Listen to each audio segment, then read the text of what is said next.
Gadis barbar pilihan Ustadz tampan. Bab 081. Kap. Yulia menghapus kecupan di pipinya dari suaminya. Kini dia menatap kesal sang pelaku yang telah membawa Dokter Syera ke rumah mereka. Saat hidung Yulia keluar darah, Ikram panik dan langsung pergi ke pesantren membawa Dokter Syera yang baru saja ingin membuka ruang UKS, dan sekarang perempuan yang memakai jas putih itu tengah memeriksanya. Ini terlalu berlebihan. Padahal aku hanya mimisan, mungkin karena kecapean dan kekurangan tidur, protes Yulia. Walaupun begitu dia terpaksa memberikan tangannya pada Dokter Syera untuk diperiksa. Kamu diam sayang. Kamu gak tahu apa-apa tentang medis. Kamu mimisan tadi banyak banget. Lihat sampai mengotori bajumu. Yulia memutar bola matanya malas. Suaminya lebay padahal ia yang mimisan bukan dia. Dokter Syera tersenyum melihat perdebatan sepasang kekasih halal ini. Dia sudah memeriksa kondisi Yulia sekarang. Benar kata Yulia, dia baik-baik saja. Jadi Ustaz Ikram tidak perlu khawatir. Padahal Dokter Syera sudah berkata seperti itu, tapi Ikram masih panik dan cemas pada istrinya. Dia sampai mencium kening istrinya agar hatinya tidak gelisah lagi. Ish, jangan cium aku, malu tahu mas. Kesal perempuan itu yang sebenarnya dia suka jika mendapatkan ciuman. Tapi tidak di depan Dokter Syera juga kali. Dokter, istri saya mimisan karena kelelahan kah?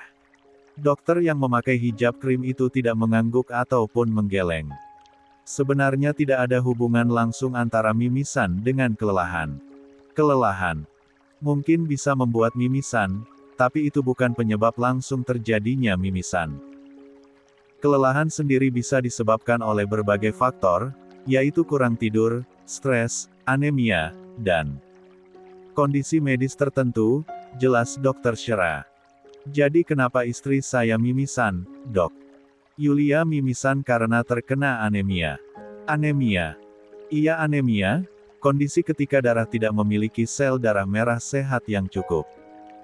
Anemia yang disebabkan oleh kurangnya sel darah merah atau sel darah merah yang tidak berfungsi di dalam tubuh.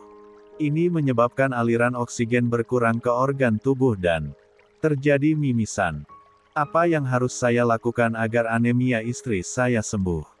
Tanya Ikram lagi karena dia tidak pernah merasakan anemia. Apa anemia berbahaya pun dia tidak tahu. Penyebab umum seseorang menderita anemia karena kekurangan zat besi. Rendahnya kadar zat besi dalam tubuh akan memengaruhi produksi sel darah merah. Akibatnya, tubuh tidak mampu memproduksi sel darah merah dengan normal. Itulah mengapa konsumsi zat besi bisa menjadi salah satu cara menyembuhkan penyakit anemia. Yulia dapat meningkatkan zat besi dengan mengonsumsi beberapa makanan seperti daging merah, kuning telur, seafood, gandum, dan kacang-kacangan. Juga kurangnya vitamin B12, harus mengonsumsi makanan seperti daging, hati ayam, ikan, tiram, kerang, susu, keju, dan telur. Dan asam folat dalam tubuh, harus mengonsumsi susu dan sayur hijau. Dokter Syera memberikan obat pada Ustaz Ikram. Ini obat eritropoietin, harus Yulia makan karena obatnya sangat membantu sumsum tulang memproduksi sel darah merah. Beruntung sekali tadi Dokter Syera membawa obat tersebut karena Ustaz Ikram mengatakan apa yang terjadi pada istrinya itu sebelum membawanya ke rumah ini.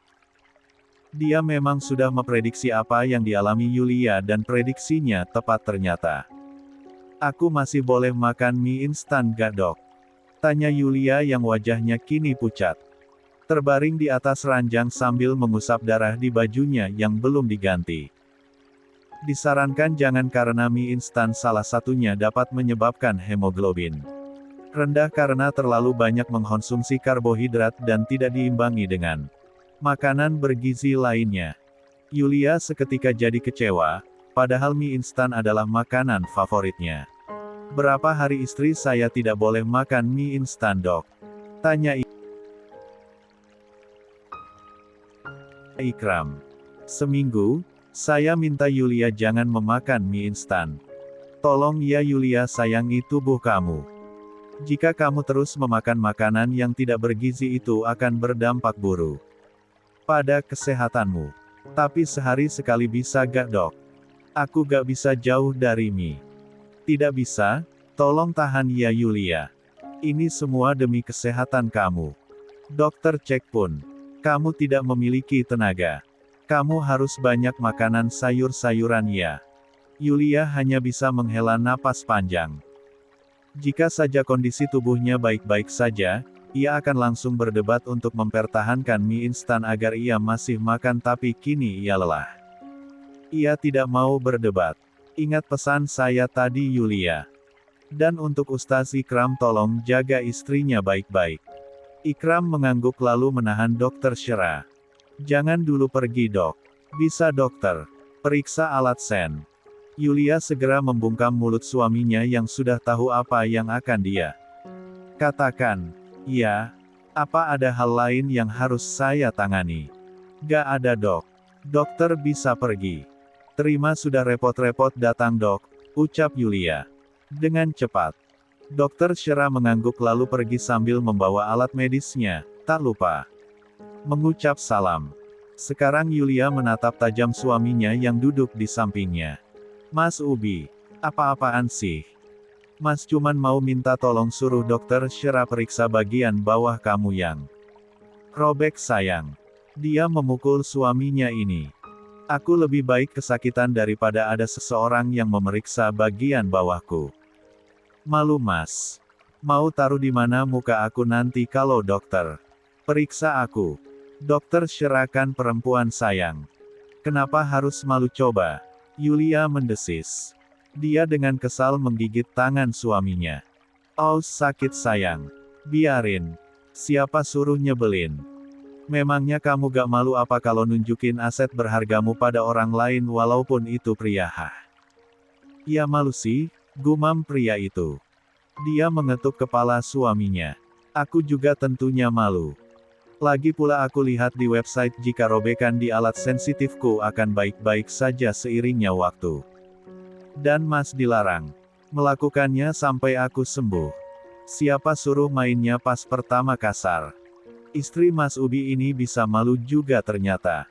Tapi kok kamu nunjukin bagian bawahmu pada mas gak malu ya? Malahan tadi malam kamu terang-terangan nunjukin loh, goda Ikram. Tersenyum begitu menyebalkan di mata Yulia. Mas Ubi. Dalam Emi. Ingin sekali Yulia menendang suaminya lalu memberikan pukulan mautnya. Tapi sial, ia tidak bisa. Tubuhnya benar-benar sakit. Awas saja jika nanti tubuhnya sudah pulih. Ia akan memberikan tendangan mautnya. Kamu tunggu aja di kamar.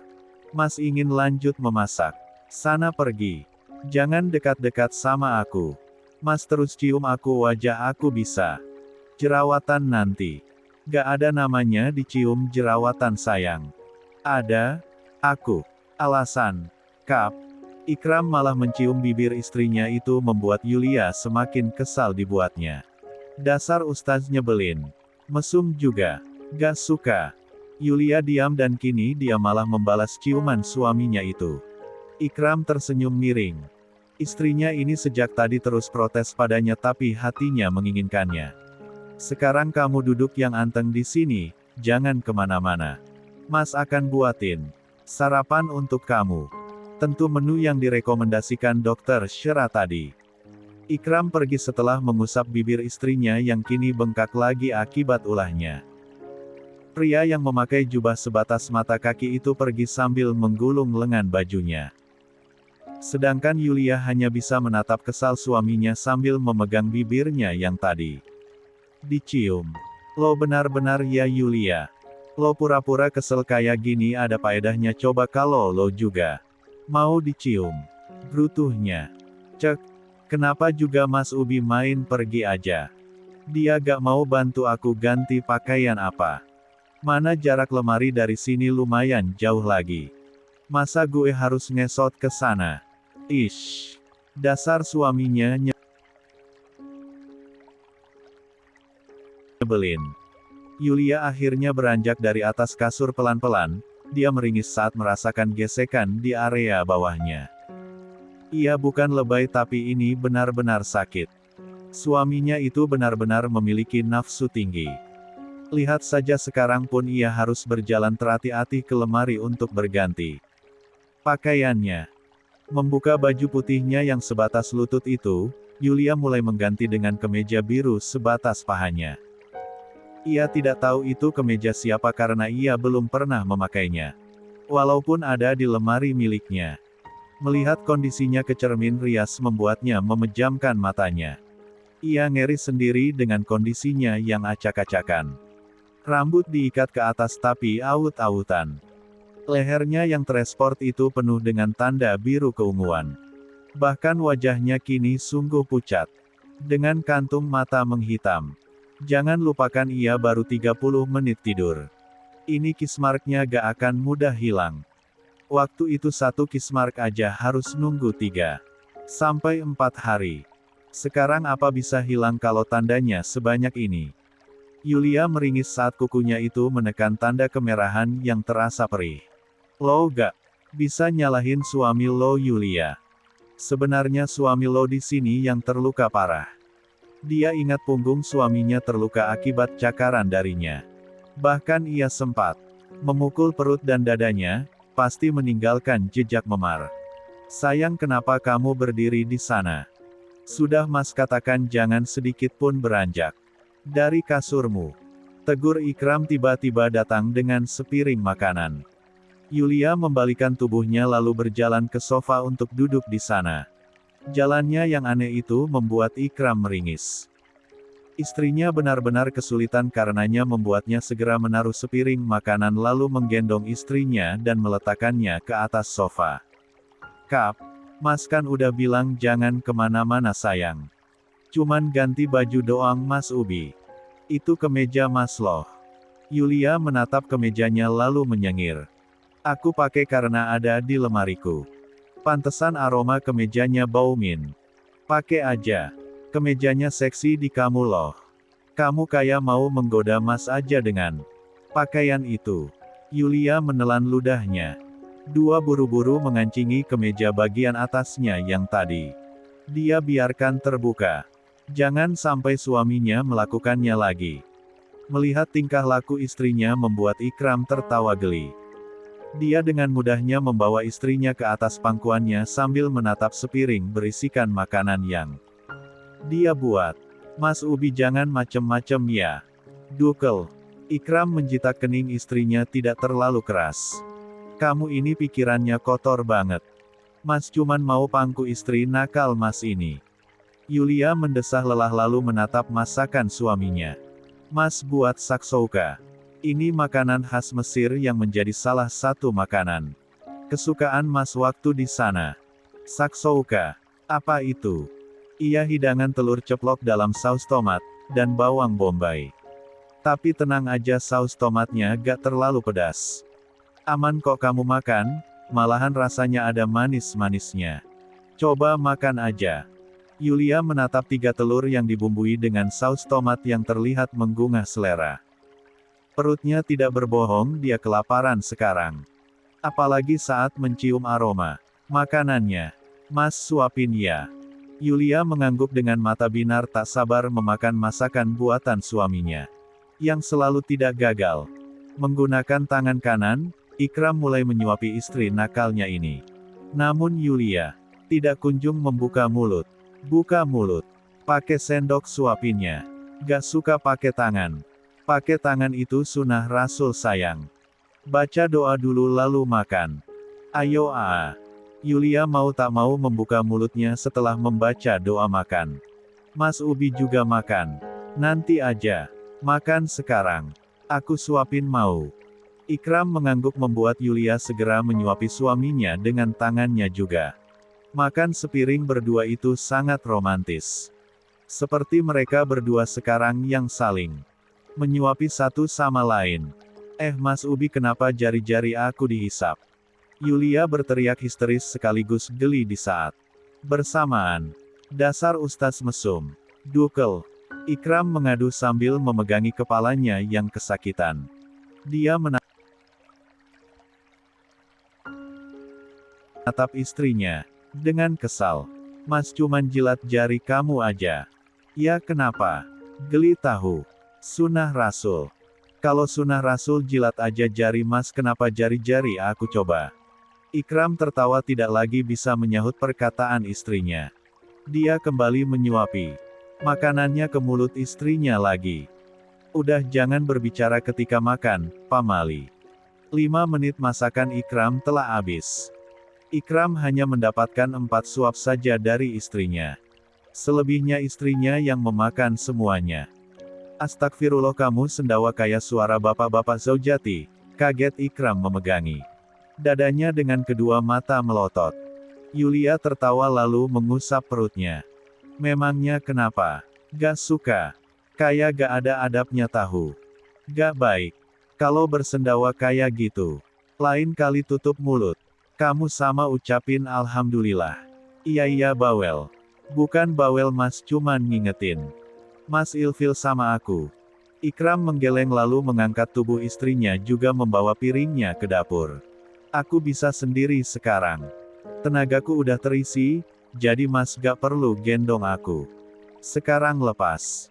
Yulia mulai memberontak tapi tangan kiri suaminya menahan pinggangnya agar tidak turun. Mas Ubi. Cek. Seharusnya kamu manja-manja sama mas sayang. Kenapa pengen jauh dari mas? Coba. Aku gak suka jadi cewek manja. Aku maunya jadi cewek badas. Manjanya cuman sama mas maksudnya. Yulia menggeleng, lalu turun dari gendongan suaminya dan berjalan pelan ke wastafel untuk mencuci tangan. Piringnya aku yang cuci. Biar mas aja, kamu duduk di kursi. Gak, mas tadi yang masak, giliran aku yang cuci. Ikram tersenyum tipis mendengarnya. Kalau gitu kita cuci piring berdua. Yulia mendelik, merebut piring dari tangan suaminya. Cuman satu piring gak perlu cucinya berdua. Ikram mengedipkan bahunya lalu dia memeluk istrinya dari belakang yang sedang mencuci piring. Ya udah, mas peluk kamu aja berarti. Tangan mas belum dicuci. Cuciin. Dia memberikan satu tangannya itu membuat Yulia bukannya membersihkan malah menggigit tangannya, tidak terlalu keras. Bersihin sendiri sana. Serunya dongkol. Ikram seketika membersihkan tangannya sendiri. Lalu membalikan tubuh istrinya yang sudah mencuci piring dan kini menatap matanya dalam-dalam. Kamu gak suka mas kayak gini? Kenapa suaranya ketus terus ke mas? Yulia membuang muka. Siapa yang ketus? Kamu. Aku gak ketus ya. Nah itu ketus. Lama-lama Yulia ingin membanting suaminya ini. Mas Ubi menyebalkan tahu. Apa kamu bilang tadi sayang? Mas tampan ya. Makasih banyak, ucap Ikram berusaha untuk tidak tertawa. Wajah istrinya ketika kesal sungguh menggemaskan. Yulia mendelik, menginjak kaki suaminya dengan kencang lalu pergi dengan perasaan kesal. Sebenarnya Yulia menyukai suaminya yang seperti ini, tapi jantungnya tidak akan aman. Terus berdebar hebat. Mas hari ini gak ada jadwal ngajar di pesantren Ar-Rahman sayang. Langkah kaki Yulia berhenti, menatap suaminya yang mendekat. Kenapa? Mau keluar? Atau tetap di rumah? Mau keluar karena ada alasan pribadi sama Abi dan Abang Hilmi. Maaf mas gak bisa kasih tahu alasannya. Yulia mengangguk toh pasti suaminya pergi untuk mengisi ceramah lagi. Tentunya ia tidak mau ikut, ia lebih baik mendengarkan ceramah di musola pesantren. Para jamaahnya pasti banyak dan ia yang kecil pasti akan terhimpit oleh para rombongan. Mau peluk aku? Tawarnya karena suaminya terus mengikutinya dari belakang. Suaminya seperti kucing yang terus mengikuti induknya. Mau? Yulia merentangkan kedua tangannya menerima pelukan dari tubuh kekar suaminya. Kapan pulangnya? Gak tahu tapi biasanya siang atau sore. Memangnya kenapa? Gak apa-apa cuman nanya. Seakan peka Ikram langsung bertanya. Mau mas beliin apa? Mata Yulia berbinar. Beliin semangka. Kok tiba-tiba semangka? Gak tahu mau aja hehehe. Ikram memicingkan matanya lalu merendahkan tubuhnya, sejajar dengan perut istrinya dan mengusap perutnya. Mungkinkah benih emas udah jadi di perutmu sayang? Duk,